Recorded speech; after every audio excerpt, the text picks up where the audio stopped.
Prepare for a rude awakening.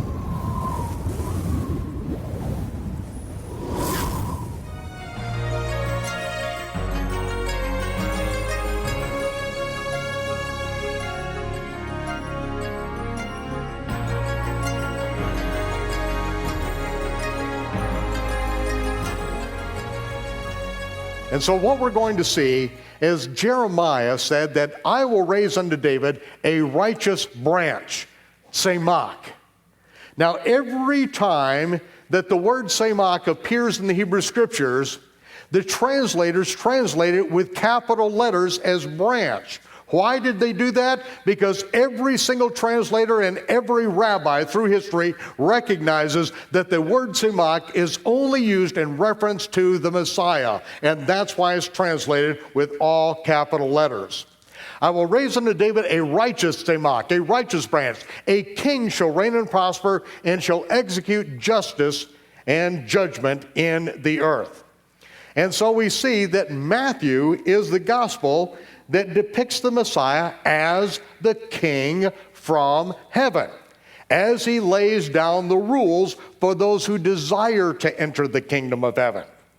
And so we see that throughout the Gospel of Matthew, it is talking about the gospel of the kingdom, the king from heaven, the kingdom, the king.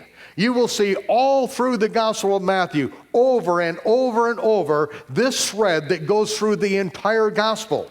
That's why it's important that you don't read just a couple verses, that you read beginning with Matthew 1:1, and you read all the way through the book of John if you want to understand the Gospels. You can't read just one Gospel. You have to read them all, and you have to see the distinguishing thread that runs through every one of them. In the Gospel of Matthew, he shows the Messiah's royal lineage through King David and through Solomon, the king's line, all the way through his only earthly parent, Miriam. And you'll see in the Gospel of Matthew, not everything is in chronological order.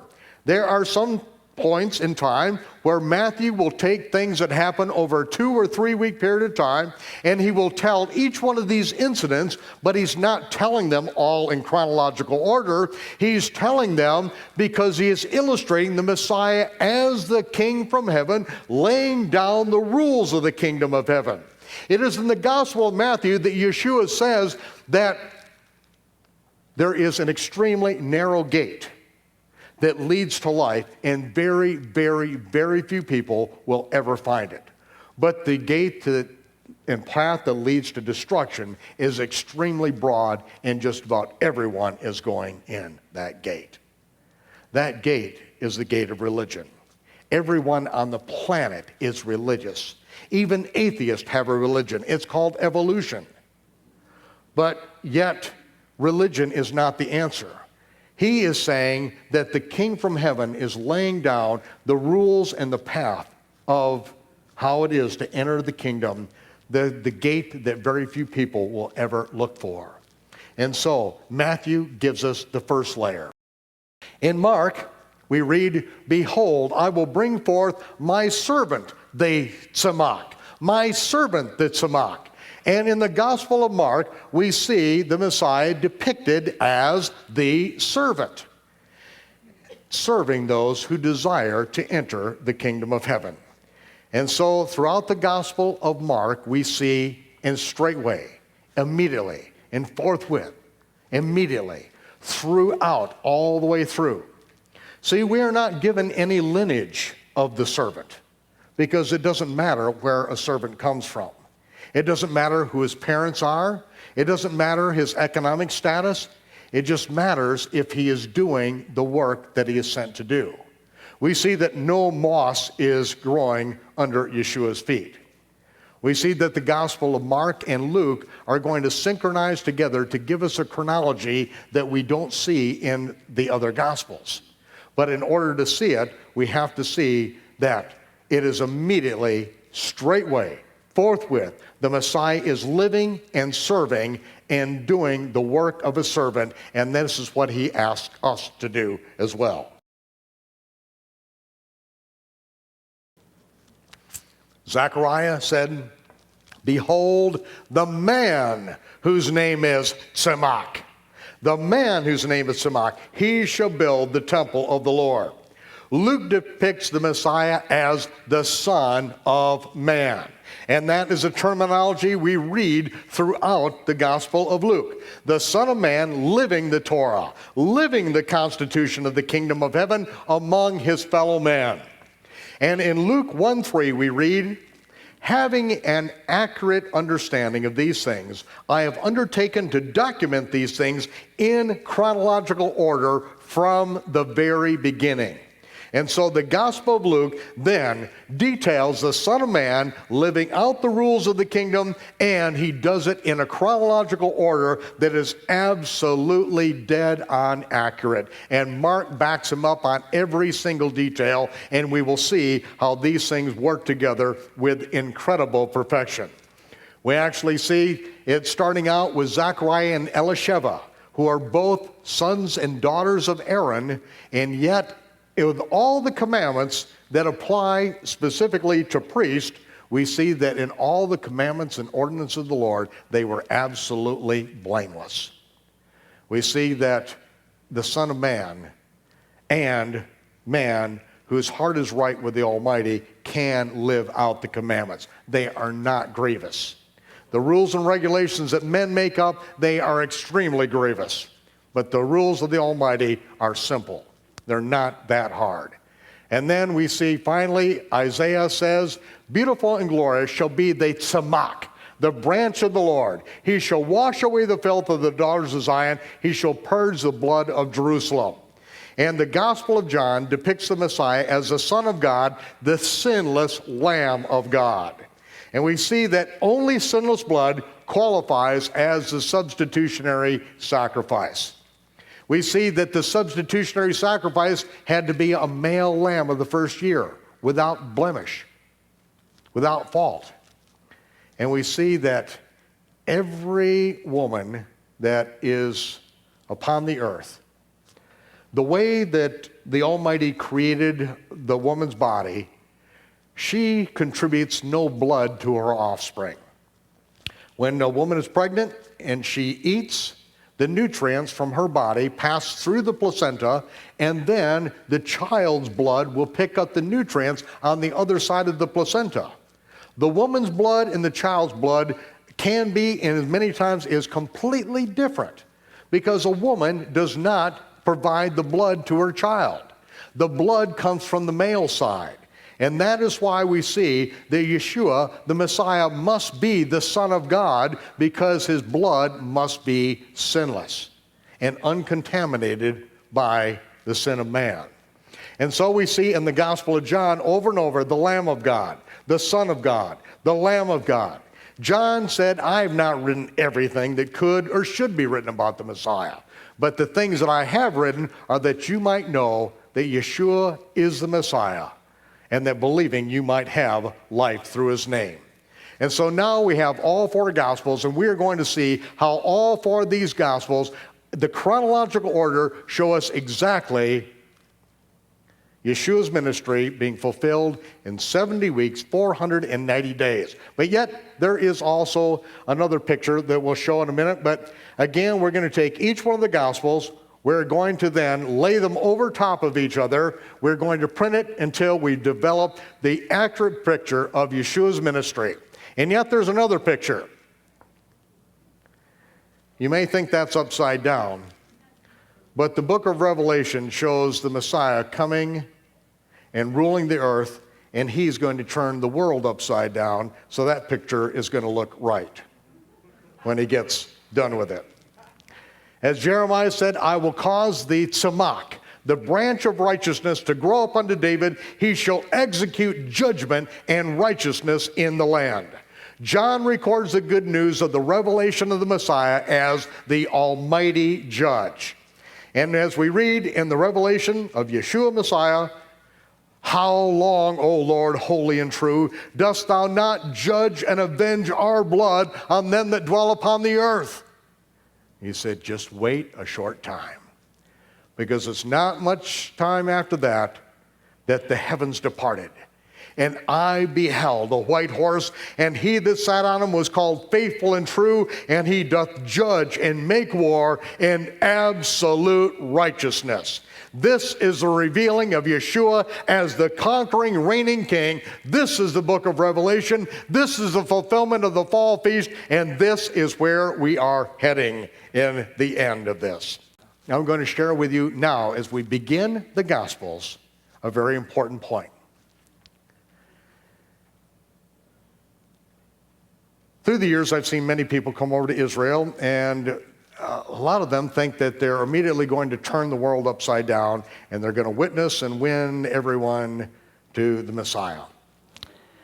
And I think these, many well-meaning people I have seen come in and begin to speak to people, and then a rabbi or someone that is schooled in the Scripture who is not a believer then ask them a simple question. They take them to Matthew chapter 2, verse 23, and they read this out of the King James Version of the Bible. Jesus came and dwelt in a village called Nazareth, that it might be fulfilled, which is spoken by the prophets, he shall be called a Nazarene. And then the person will say, where in the prophets is the Messiah ever called a Nazarene? And you can search for the rest of your life and you will never, ever find it. Now, there's a problem here. Because it says, spoken by the prophets, he should be called a Nazarene, but you can never find where he's ever called a Nazarene. And so you think, well, Nazareth, Nazarene, it sounds like a Nazarite, like a Nazarite vow. But when you look at the details of a Nazarite vow, you find out that Yeshua never even tried to fulfill that. Not even close to it. And yet, this hangs out there, and I see these people get down in the mouth and completely stumped and walk around in a daze for days.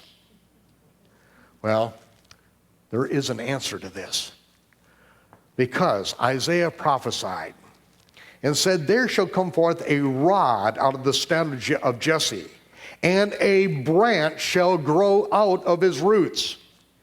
Now, Isaiah tells us that the branch is a particular type of branch, or a particular type of tzemach. And so we will read it again. There shall come forth a rod, which is a shoter, which is a living shoot. Is a living shoot out of the stem of Jesse. The word stem is gizah, which means a cut down trunk. So get this picture in your mind, that Jesse, the father of King David, would be a cut down trunk, and out of that cut down trunk would come a living shoot and a branch, and the word branch is netzer.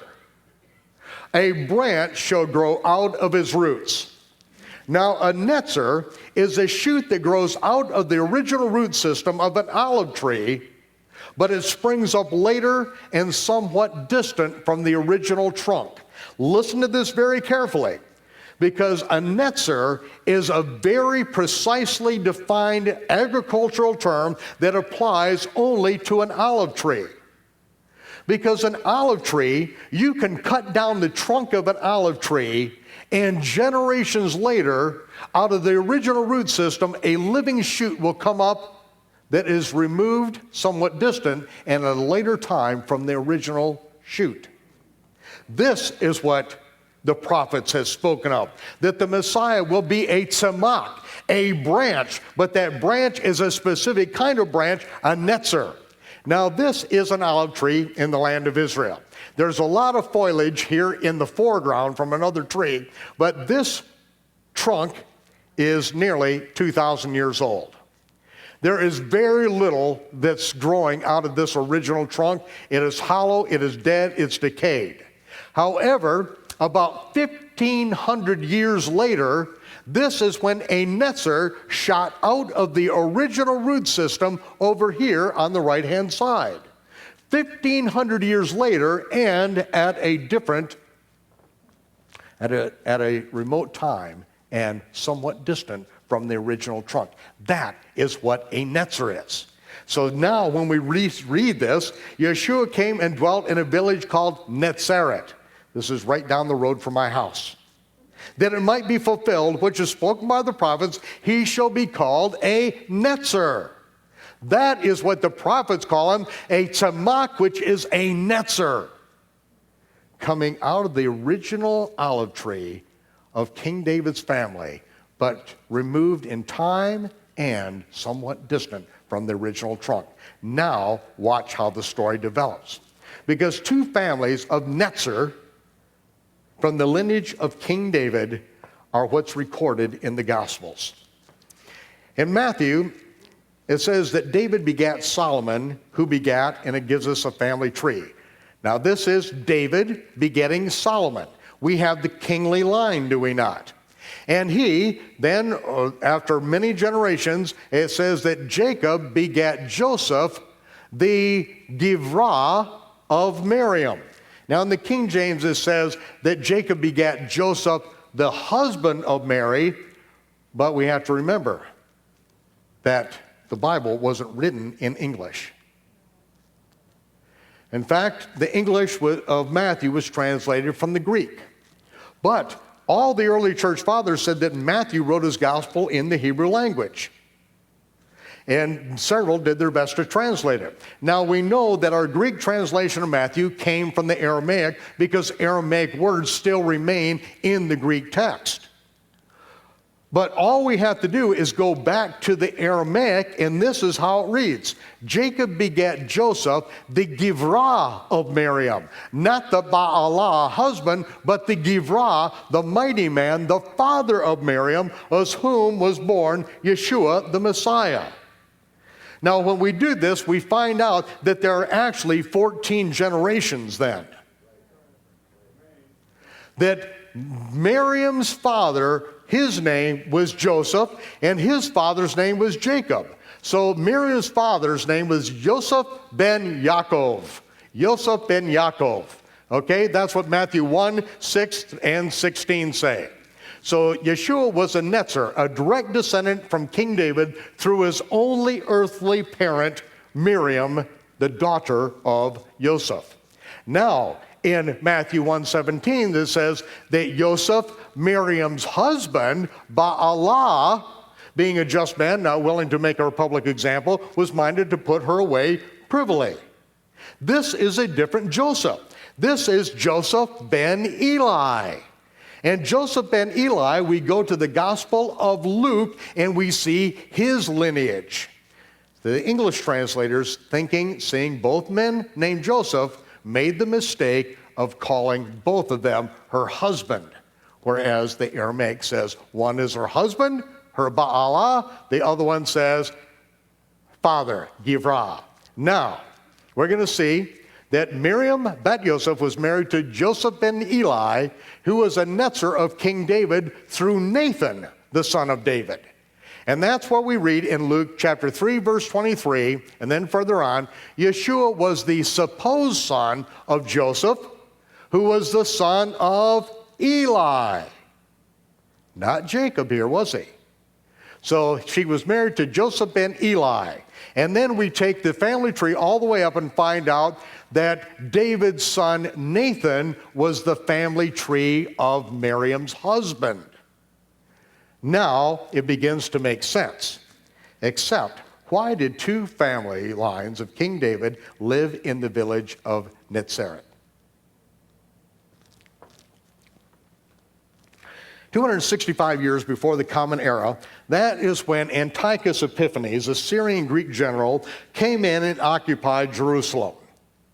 He took over the Temple Mount and he set up on the Temple Mount a statue of Jupiter, a brass statue of Jupiter. You all saw one of them in St. Peter's Cathedral, did you not? He set up a statue of Jupiter on the Temple Mount on Jupiter's birthday, December 25th, and declared Jupiter to be God. And that same day, they roasted a pig on the altar, the sacrificial altar on the Temple Mount, thereby conducting the first Greek Orthodox Sunday school picnic on the Temple Mount. defiling the altar, and then war broke out soon after that. Sons of priests, the Maccabees, 3 years later overthrew the Greeks against insurmountable odds. They got up on the Temple Mount, they broke down the statue of Jupiter, they then destroyed the altar and set up a new altar and began the process of dedicating the altar. The Torah tells us that it takes 8 days to dedicate a new altar. And that is what they began that day. That holiday became known as Hanukkah. Hanukkah in Hebrew means dedication. It's an 8-day dedication, an 8-day feast, because that's how long it takes to dedicate the altar that they put up to replace the one that was defiled by the swine flesh. And so, but what happened during this period of time when Antiochus had took over is that the Greeks would inspect your children. If you had a male child and they found him to be circumcised, then they would take their sword and run through your baby boy. All around Jerusalem, in Judea, Bethlehem, that whole area, it was a bloodbath. And it was during that time that people from the family lineage of King David moved from Bethlehem and they went up into the area called the region of the Gentiles. Galilee of the nations is literally the region of the Gentiles because many Gentiles lived in that area. And so all of these people from Bethlehem, from family of King David, went up and settled in the north, and they made a little village called Nazareth because they all knew that they were Netzers, that they were the family tree of King David. Mary's father's line came from King David through his kingly line, and Mary's husband Joseph, who was no relation to Yeshua, was he? But yet, he was also of the family tree of King David through Nathan, not the kingly line. And so, at the time of Yeshua growing up in Nazareth, that is when all these people in this little village of 300 or less, they all knew that they were all from King David's line, and that's why when the commandment to go back to your original hometown and register your support for naming Caesar Augustus the father of the Roman Empire in the 25th year of his reign, that's why Joseph took Miriam back to Bethlehem, because that's where the ancestral home was. But Nazareth is where the Netzers from Bethlehem had been living for over 200 years at that time.